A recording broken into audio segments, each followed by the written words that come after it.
So stay tuned. Before we move on to the art show, we still have a very insightful roundtable. Now, I'm really looking forward to hearing the engaging discussion between Ulf Daniel Ehlers, Nada Imani, and Diana Andon. The screen is all yours. I will see you soon.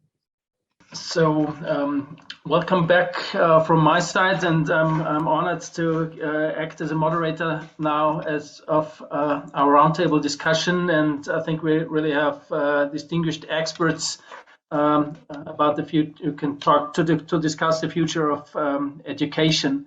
I would like to start with Diana Andone. Diana is the director of the e-learning center of the University Politecnica Timișoara. She has been teaching in several universities, more or less all over Europe and the US. She authored more than 100 research papers, several books. She is really actively promoting open educational resources and MOOCs and related things. And she is also really engaged within several international networks, just like the Eden Network or IEEE.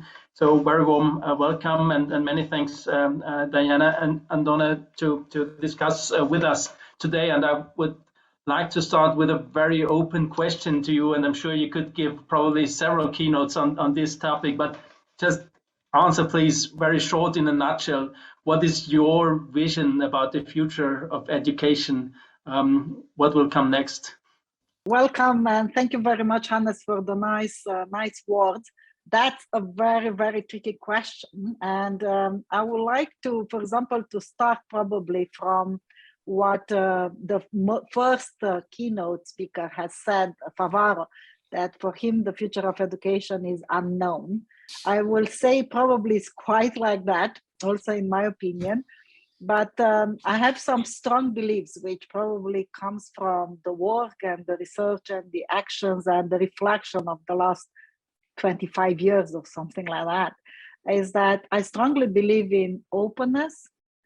I strongly believe in personalization, and I strongly believe in co-creation. And this probably is, I always use technology. I'm a strong advocate of the use of technology in any form and in any way. I think technology is ubiquitous, but you need to know how to use technology as you will need to know how to use a pen or how to use a car or anything like that. It needs to come a second nature to you, to use it safely, securely, and wisely. And then based on that, to be able to create and co-create. Co-creation for me, it's not only in groups and in different levels like professors and students and participation and so on, but also co-creation with different means, with different sort of technology. I believe in the seamless education, in the seamless learning, where you don't even realize you are learning or you are instructing somebody, when learning is natural and it's happening. And to do that with technology and digitally is probably one of the most challenging things which we still haven't tackled. We just dropped, our fingers in the water, and it's freezing there. I can say it's we realize more dangers and more pitfalls that can come up than probably to see the beauty of it.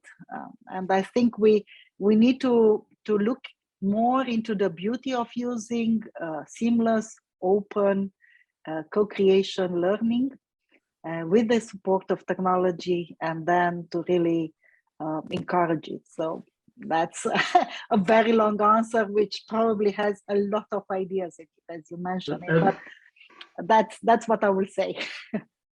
Thank you very much, and many important things that you argued. Just one more question: if you go back in your biography, what for you personally was your most important learning experience, or your most important learning environment? Wow, that's a very difficult one. I will say learning from mistakes and international.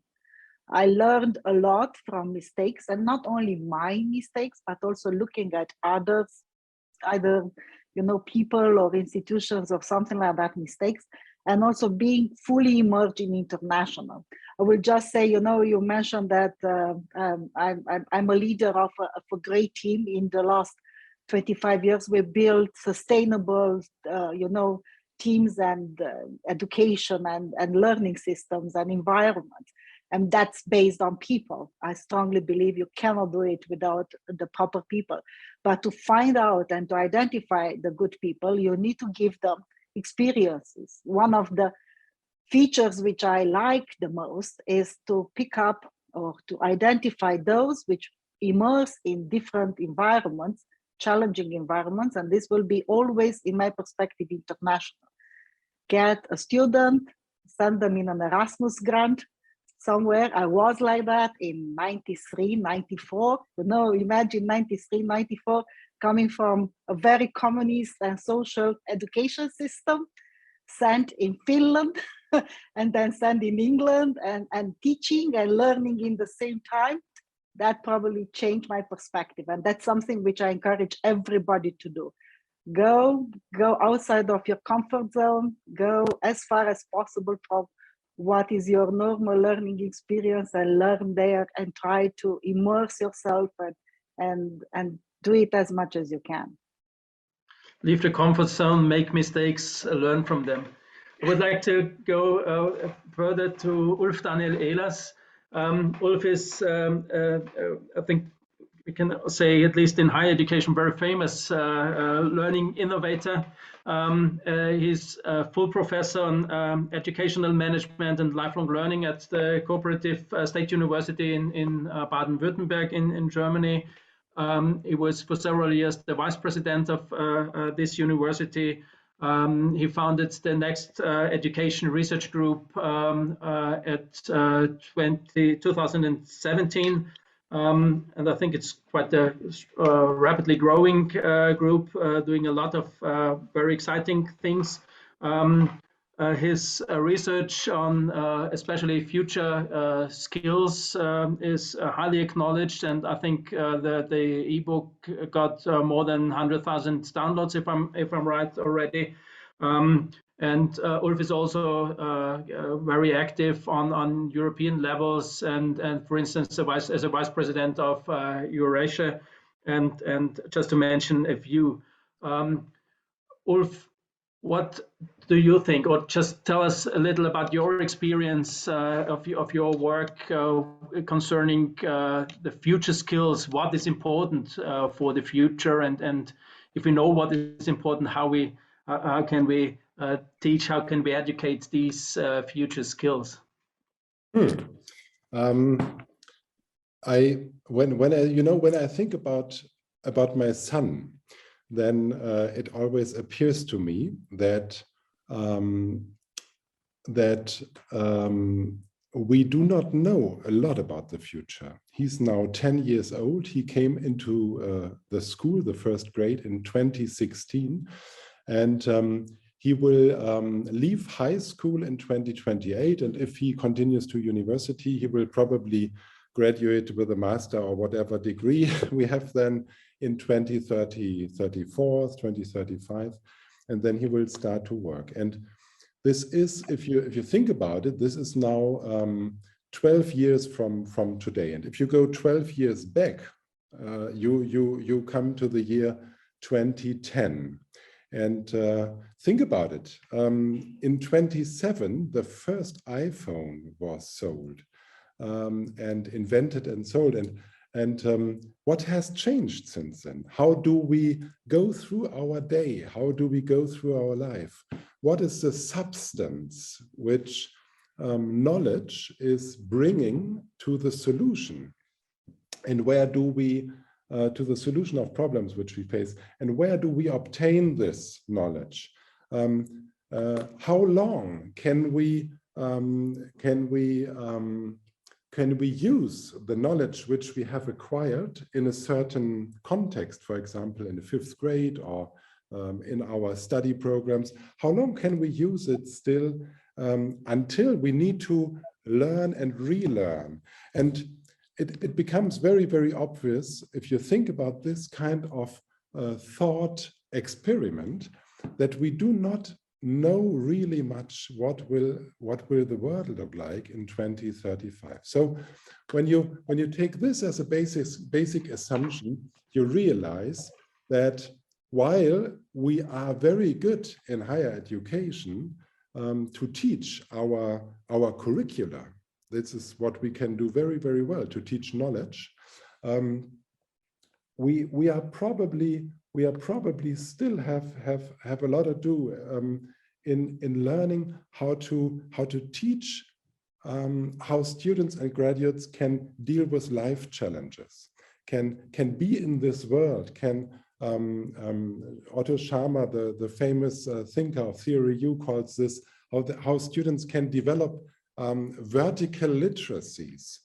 That means to understand, to think beyond what you have in front of you, and to connect the future to your present and to your past. So this is a very, very ambitious goal, which we have in front of us, and which will be the essence of education of today and of tomorrow even more, because we more and more realize that knowledge is important, but knowledge plus is what we need. Knowledge impregnated with values, knowledge impregnated with a question of attitude. What is the attitude, the ethic in our actions?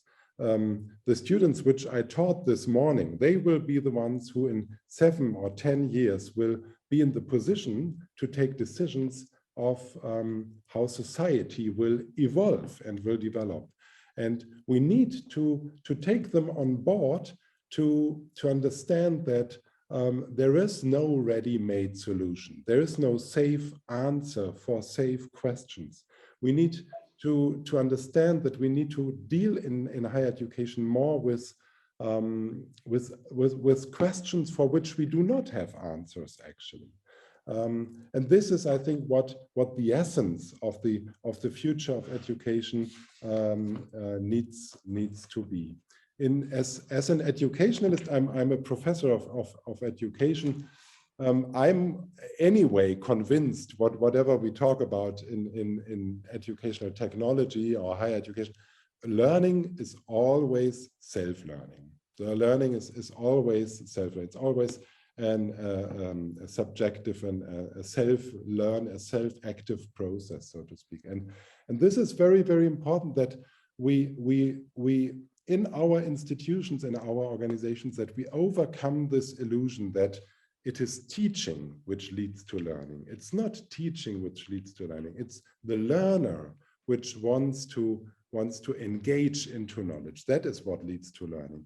And we need to create environments like you and you in your talk, actually, Hannes were describing it with all those I words. It's inspirational, and we need to understand that learning needs to be based and rooted in resistance also. When students today come into higher education classrooms, they are immediately faced with a catalog of knowledge which they are supposed to learn. But in the future, we need to change this model. We need to first ask students and develop with them in knowledge huddles also. We need to develop with them ecosystems of interest and ecosystems of resistance. Where are we currently, and where is the resistance which keeps us from going where we want to go, from going where we think it's fascinating, from developing this group or this association or this personal project which I have? This is how we need to start, from personal interest, from resistance which is felt, and learning needs to be the tool which helps to overcome this resistance. This is, I think, a very, very basic and very, very important issue. And the last point is, because learning in that understanding is becoming a very individual, purposeful, also collaborative, but purposeful and individual activity, we need to provide rich learning environments, and technology helps to do that, to provide rich learning environments. And you also ask about future skills, and I think it is important to see that when we are not able to understand what the world in 2035 looks like, we need to think about what will be the right way to equip young people, and us also, humanity, so to speak, with skills which are focusing on shaping society, which are focusing on understanding the other one, which are focusing on taking decisions, taking different perspectives, understanding ethical problems which we are going to meet in the future. We are working with our students often on these issues of ethical questions, and we are asking them, go into your own environment, in your family, or in your father's company, in your mother's company, or if you have if you're working somewhere in your own company, and find people who tell you about ethical, difficult, ethical, tricky ethical problems, and how they dealt with that, how they managed to deal with that, and bring the story back. And these are things, I think, which are very, very important. Knowledge always will be important, but it's not the knowledge which will make the difference. It's the future skills, dealing with the understanding to shape the environment in which we are, to learn about ourselves, to develop innovative and creative solutions, and to co-create with others together. In all these three areas, we need to become professional much more. Thank you very much, Ulf. This first statement, it sounds quite logical and not so difficult to do. So we have to question why schools and universities do not much more about it and accelerate this obviously necessary innovation. You said we need rich learning environments, and I want to hand over to and technology could be one, or is definitely one important thing in creating this rich environments. I think this is a good point to hand over to Nada Imani. Very well welcome at our panel. After some years as a researcher at university or in the academic field, Nada Imani joined Pesto. I think it's well known. A global leading company in automation and technical education, and Nada Imani joined Festo in 1992. Has been assuming several roles and management positions within that company, and since 2017 he is the executive vice president global education. And he's also involved in many projects dealing with education, and he's also, for instance, an active partner for United Nations and several others. Very warm welcome. Education technologies, where we discussed quite a lot already today. What is your vision and opinion about the role of technology within education right now and for the next years? Yeah, thank you, Hannes. Well, I think technology basically is a catalyst. Is a catalyst in terms of education technology. How do you use technology for a better efficiency of education and a better return on education activities? But also, how do you use education for technologies learning? And there are a lot of technologies coming upward. We are just heading towards global trends. We can really talk about disruptives, but also not disruptives. For example, climate change, as an example, has not been disruptive. We have been witnessing the climate change over the last decade, almost, I would just say. But how do we use education in tackling the climate change by means of technology. In other words, for example, how do we use the matter of energy? How do we implement technology in having a better energy management? How do we use technology in order to better tackle the water and water management? And there are many issues that we can really address. And this is also about our future that we can already predict now. But yes, technologies can be also used for education. I think today, Huang has been mentioning the use of technology in a better learning, in collaborative learning, in adaptive learning, in social learning. I mean, all those forms of learning, and I would just also say teaching, because education is about learning and teaching comes together. So it's really helping us to change the face of education as it has been really the matter 100 years ago. So the social part would be the same, but because of technology, there are different formats and different mode of deliveries that really education could be set up today. And this is really helping us quite a lot of opportunities today. If you just look at the demand of education worldwide, the way that the education is being asked by many, many countries around the globe, and there is not enough education supply, well, technology can help. We can reimagine education, we can reimagine the school in a new format. James was mentioning about spaces. And I think the spaces can be tangible, but also untangible. It can be material and also immaterial. And I think the example of Mathmania, it's a good example for that. We can really see that we can create the learning opportunities, not only necessarily in a school, but I would just call it the school without wall. And the school could be anywhere. It could be at home. It could be with a friend. It could be in a club. It could be in the university as well. Because at the end, university will be there. And we will also have these physical interactions. Whether we are using the technology or not, this is going to be continuing and it's going to be existing side by side. Yes, EdTech, it is really, for me, complementing the tech ed, and this is really going together. Thanks a lot. I think a very important statement, EdTech and education, and they have to belong together. And I think this is necessary that we unfold the potentials. You mentioned inclusion and the openness and so on of these things. I want to give you one more question. As you work for Festo as a private company, and I think we can observe a lot of startups, not all of them, but many of them closely related to educational technologies.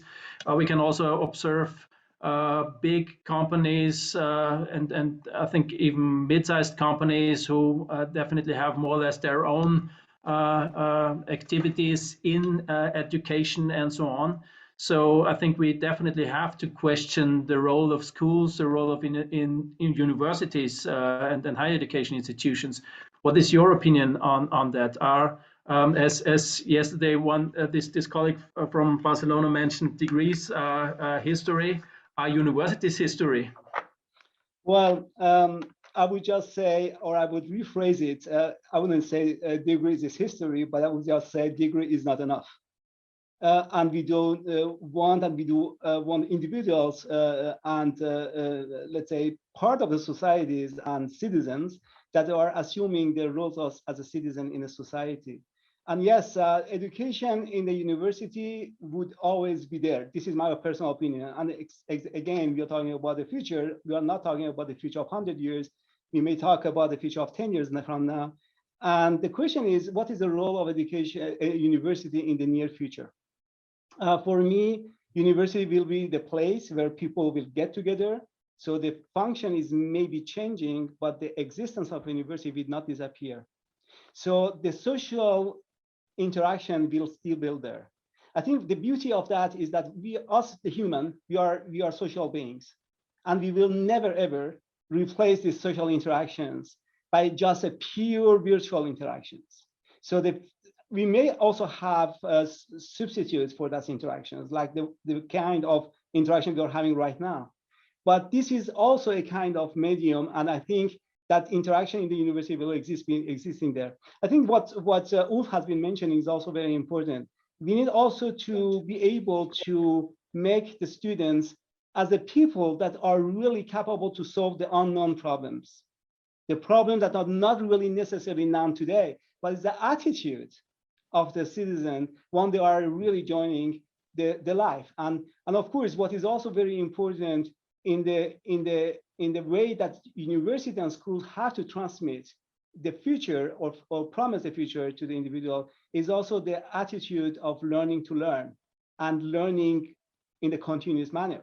And I think this is the kind of mission of the universities and schools that they will have to have tomorrow. Thank you very much, Nada. Before we continue with our discussion, I also want to ask all the participants to write their questions in the chat. And we have already one from Kaiser Kurki. Attitude, ethics, value, open-mindedness, and focus seem to be very much connected to conscious skills like meditative practices. How does this roundtable see future of education in relation to meditative tools as part of curriculum? And I want to give this question to Diana Andone, please. Yes, in fact, before answering, I will also answer to this, even that I must say that meditative tools, I'm an engineer, I'm a computer scientist. So I'm not, probably Ulf, who is professor of education, is much more appropriate of answering to this. But I would like to pick up from what Nader says, because that is something which is very close to my heart. And I've been thinking probably in the last 4 or 5 years a lot about this, and even writing and so on, because I have this theory of the open lifelong learning student, which is getting ready to learn, identify, access, and analyze any sort of knowledge with the support of new media and technology. And putting on this, that you said that the University of Barcelona vice rector said that degrees are history. Somehow I'm there. So I'm somewhere there, because I also believe that the degrees as they are now, they're history. I don't think that we will be able in 10, 15 years, even that, so not a longer time frame like that, to still teach in the Humboldtian method and structure and system. But this raises a lot of questions, especially at university level, because the major thing is validation and certification. You need to be able to have an engineer, a doctor, a civil engineer, or an architect who still has the skills and the knowledge to make a bridge or to cure a disease or something like that, or to build up a program. For that, you need to have a lot of skills and knowledge intrinsically. So they need to be as your second nature. You know, you need to know how to handle them, how to pick them up. I don't remember everything out of my heart, but I know exactly what's the right path of going somewhere, and where and how to pick up that information, and to distinct exactly from the right and the wrong information, to be able to critically analyze, sometimes in a minute, that this is correct and this is right. And that's the major thing which we will need to teach. So I still believe that we will need to have, like, the first stone, the first step, a very, very basic, knowledgeable structure, but which will come with the direction of the path. So nowadays, a lot of the education system, and this is basically almost everywhere, probably with the exception of the Anglo-Saxons, so America and UK, is national system. They built up degrees based on certain level of competencies, which somehow are almost uniform. So you know that if you will hire an engineer from Austria, they will have this sort of competencies. And this constrains the universities to build up curriculums which create those competencies. And those competencies are basically knowledge-based, and that's the problem. But we see this, or at least I see this, just the first step. Then you need to go further. So to really build up that open lifelong learning student and so on, you need to add something extra. I think what Bologna system initiated with 3 years of basic knowledge is quite good. The problem is that we've been completely forgetting about the open lifelong learning to structure it properly. So nowadays we see master more or less, okay, only if you want a management position or a research position, and then doctorate even more. I don't see it like that. I think that probably not master, but short certificates, short courses will become intrinsic in the university development. They will need, everybody will need to have it to further specialize and to further learn how to learn and how to work in a certain subject or area and domain. So you will be a civil engineering or an architect or a computer scientist. You will know the programs, the algorithms, the structure, but then you will know how to build with that, how to co-create with that. So that's what I will see it. And I see this is where we are missing now. And this is where MOOCs, massive open online courses, or the micro-credentials, or even the companies, which they do a lot of corporate training, have stepped in. They said, okay, we will build up 6 months of training or 3 months of training, sometimes blended, sometimes quite a lot flexible, to give those degrees. And where are us as universities in this big picture, So, and about meditation, just to try to answer that, apologies, and then we'll move. I'm lost. I don't know. I'm one of the things which the last 2 years have taught me that I need to focus more on mental health, on my team, on my colleagues, on my students. Something which I need to say I haven't been paying a lot of attention. I'm probably a pusher or an achiever or something like that. I always want people to do their best and to put ourselves out there and try to do things and do best for our community or our universities and students and so on. But the last 2 years have made me think that we need to take care of them also. So we always do this. Even when I was a student, we had these unions and the support of the counseling and so on there, but probably not so much embedded in the system, embedded for everybody.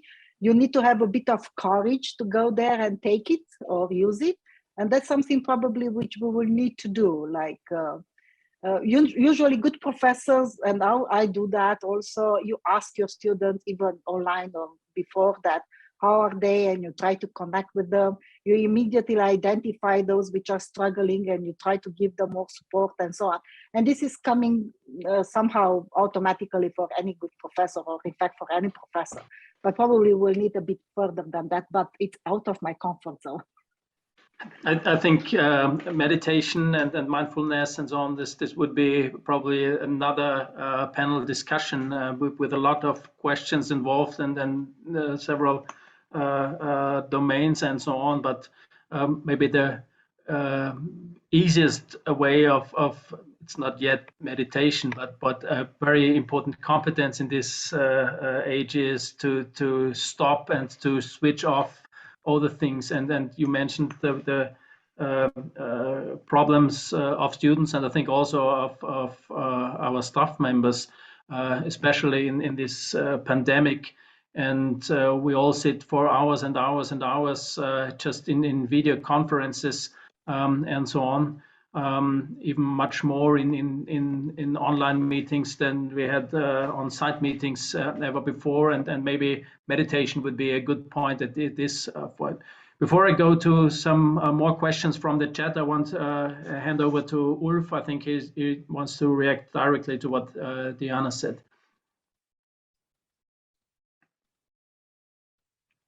Ulf, you are still muted. Microphone. You're muted.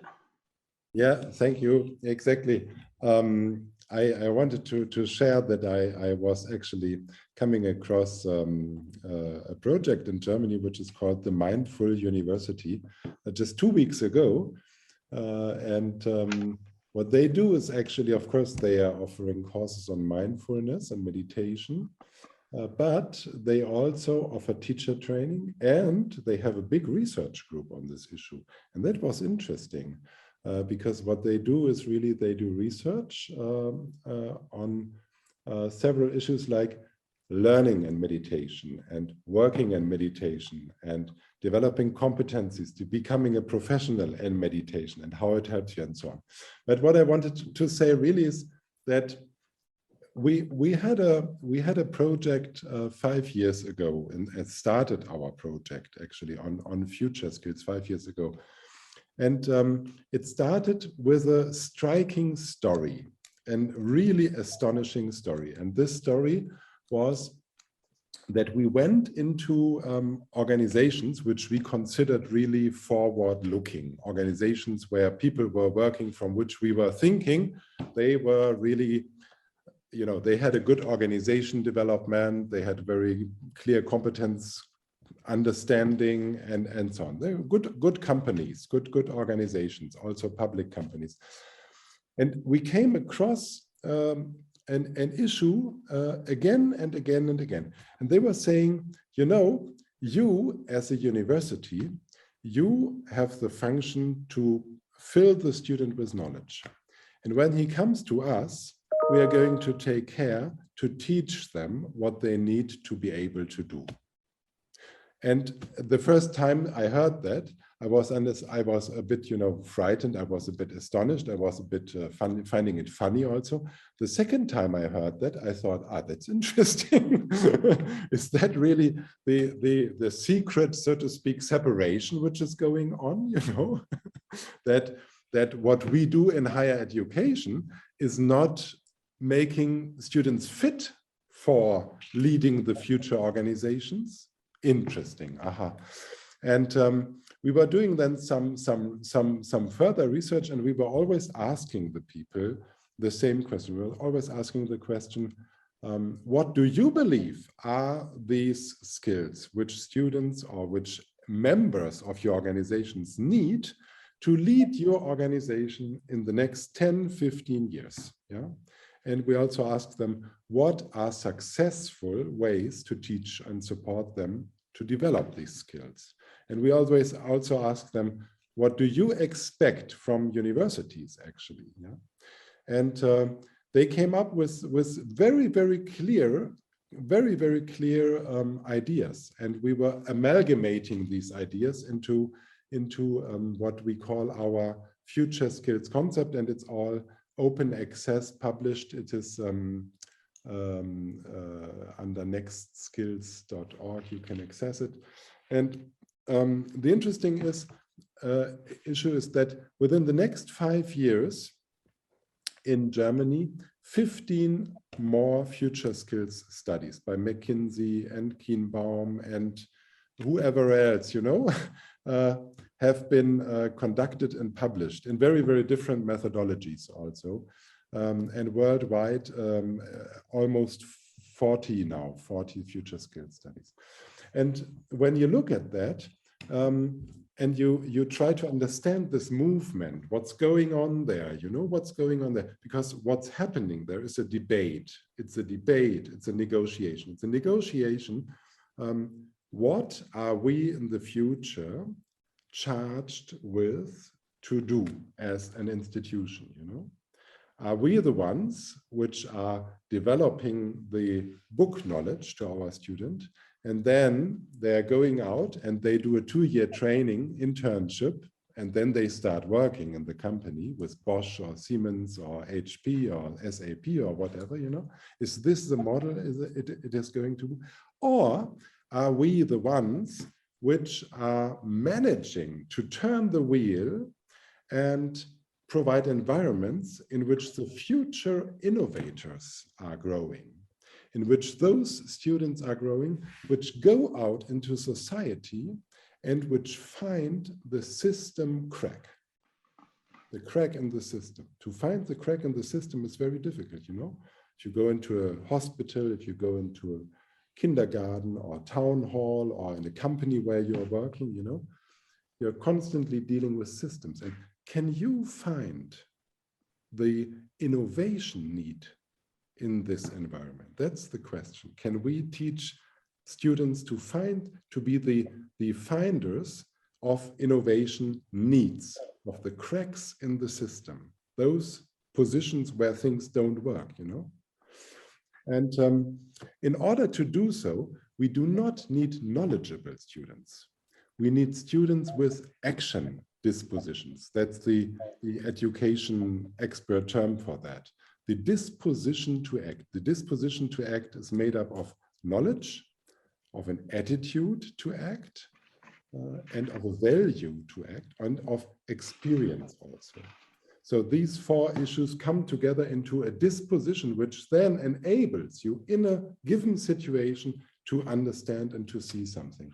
And this means we need to widen our understanding of knowledge. Knowledge is not enough. Knowledge is one part of four parts, and we need to be better able to bring our students into contexts in which they are, in a way, you know, irritated, shaken, in which their values are questioned. That's our job for the future, and that's underlying this future skills idea and this future skills concept and the future skills university idea also. And this, I think, is a very, very big issue, because there is in higher education institutions, it's always difficult to discuss this issue. Can we change our curriculum from a knowledge-based curriculum into a skills-based curriculum? That's such a difficult question in our profession, because out of several reasons, actually, which we probably all know. But I think this is the task we are facing, really, in order to make a future-proof higher education system. I think what you said right now is more or less also an answer to a question that Andreas Müller posted in the chat. Adding to the student view, university must also strengthen the scholar view. We teachers must interact even more to breed our future of education. That's why I liked Kito's approach of knowledge as comfort zone.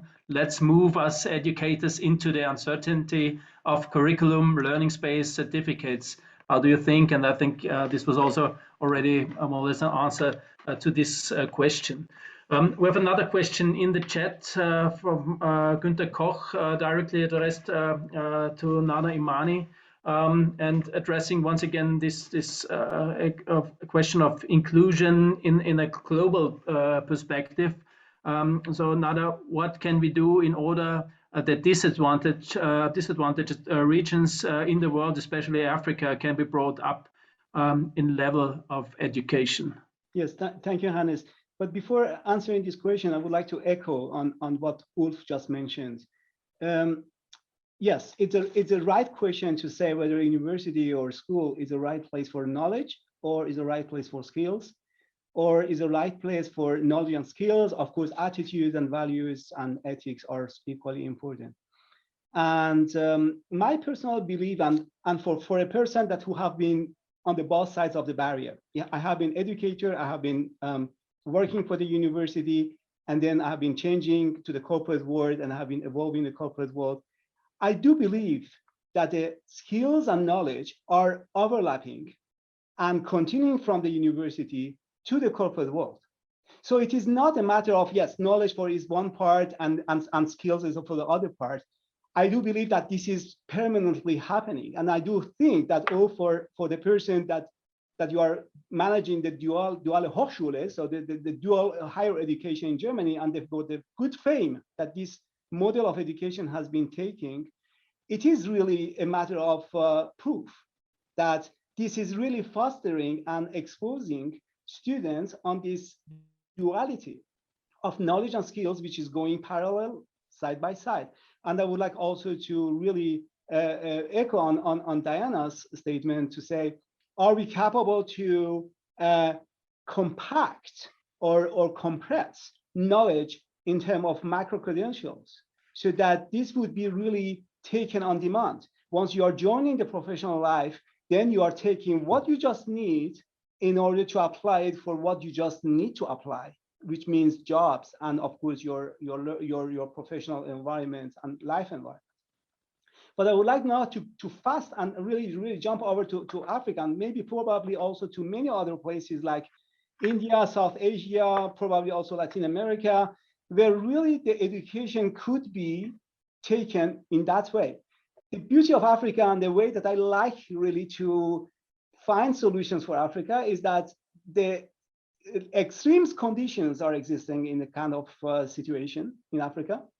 The conditions are so extreme that it is really forcing you to innovate and out of your comfort zone to really define solution that works for education of people in this continent. Equally for other parts of, let's say, planets, where really education supply is really lagging behind than education demand. And I think that there's a lot of solutions that is happening. One experience that we are just right now doing together with UNESCO and the government of Malawi, for example, in Africa, is a boot camp. Is the idea of, are we capable to expand the knowledge and to some extent skills digitally so that we can have access to free education, knowledge and skills as much as possible, as meaningful as possible, but also to compress the presence time, the learning by doing. And I think it has been really mentioned a couple of times here, learning by doing in such a manner that the investment of the facility that you're having is capable to host much more students and pupils than a conventional school would be able to do. And in that manner, we can really multiply the supply by 3, 4, 5 times by the same investment. And those are the solutions that work. Technology is helping us to go farther, to go more efficient, to be offering better solutions. And of course, again, I would like to focus on the stackability and also to learning on demand. That means what a mechanician needs to learn in order to apply it on his job as a mechanician or electrical technicians or let's say water technologists or whatsoever. You can imagine it. And I think this is the way that we have to go forward for many countries. And by doing so, in these kind of countries, like really there is a huge demand for education, it's really innovating you on education model that you can again apply where you are not necessarily having problems in terms of financing the education, but the innovative part of the education is helping us to have a better, more efficient education, even in the countries like in Europe and North America. Thanks a lot, Nada, for all these insights and I think really inspiring thoughts and statements. Unfortunately, time is running quite fast and we more or less already run out of time. So I want to just put one last question to all the panelists. And I just like to ask you, give just brief answers or 1, 2 or 3 sentences. And I think it's pretty clear that we have a huge potential with technology and with all these possibilities to unfold the future of education and step more or less into a new age. So everything sounds really easy. So what are the hurdles to overcome, or what have we do to accelerate these processes? So I would like to start once again with Diana, just please in a nutshell. I know it's a big topic, but what are the most important things to address? As a hurdle for education and to fulfill what we've been somehow probably even just tapping or dreaming or wishing, it's wishful thinking, I keep saying. And if we are more like us, this is just a brief remark on that it's good that things like that happen. We do it also in Romania. A lot of other organizations do this because I strongly believe in changes and transformation community. I keep saying that we had communities of practice, of inquiries. I keep calling them now transformative communities. You know, the communities together starts with wishful thinking, with early neighbors, and then they become, you know, completely leaders. And this is how change happens.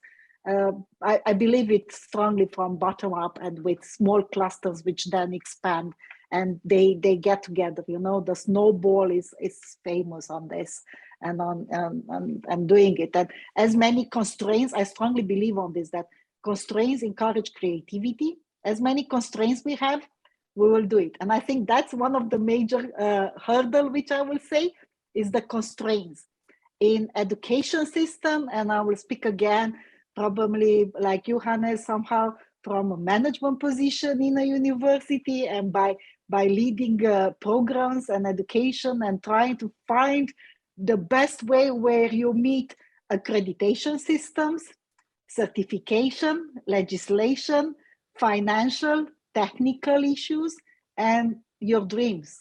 What you really know down to you, into your body and into your bones that you need to do to change the university education system. And that's the biggest hurdle which we have. How we handle all of this.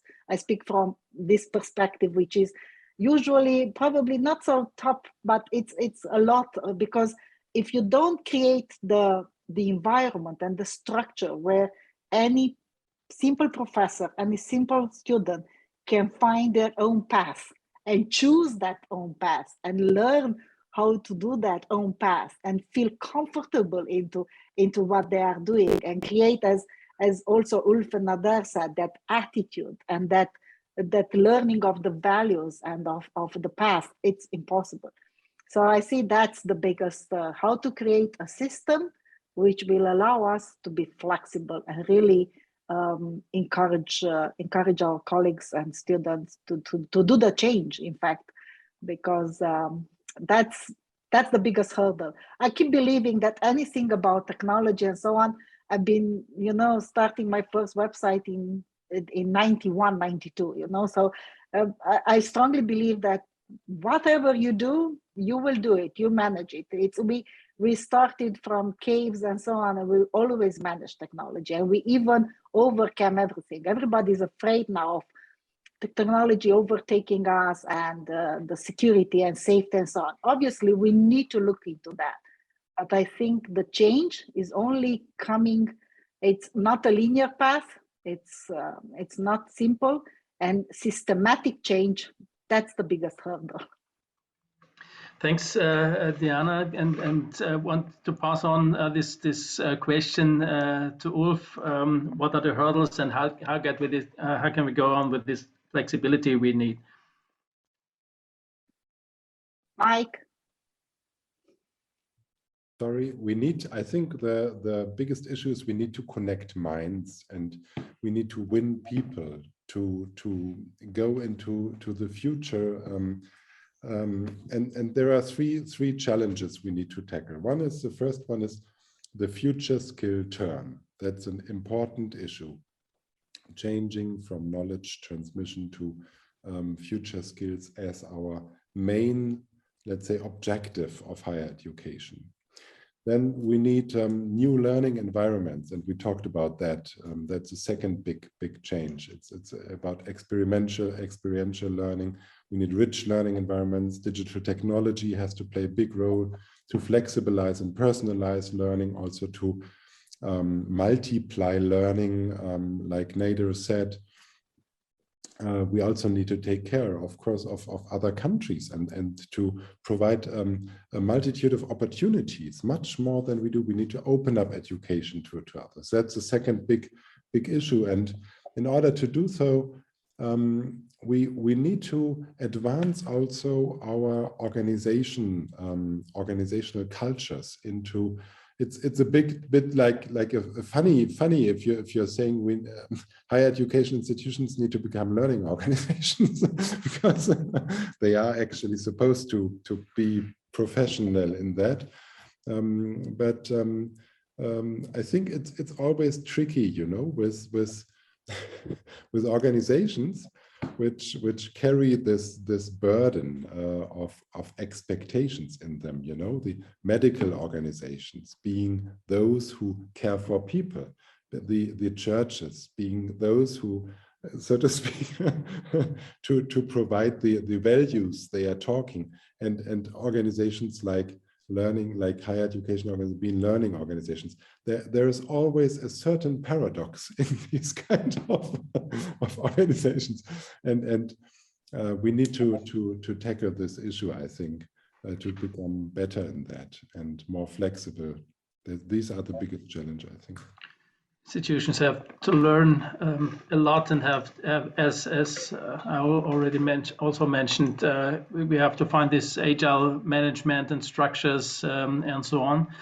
Nada Imani, what is your opinion on this question?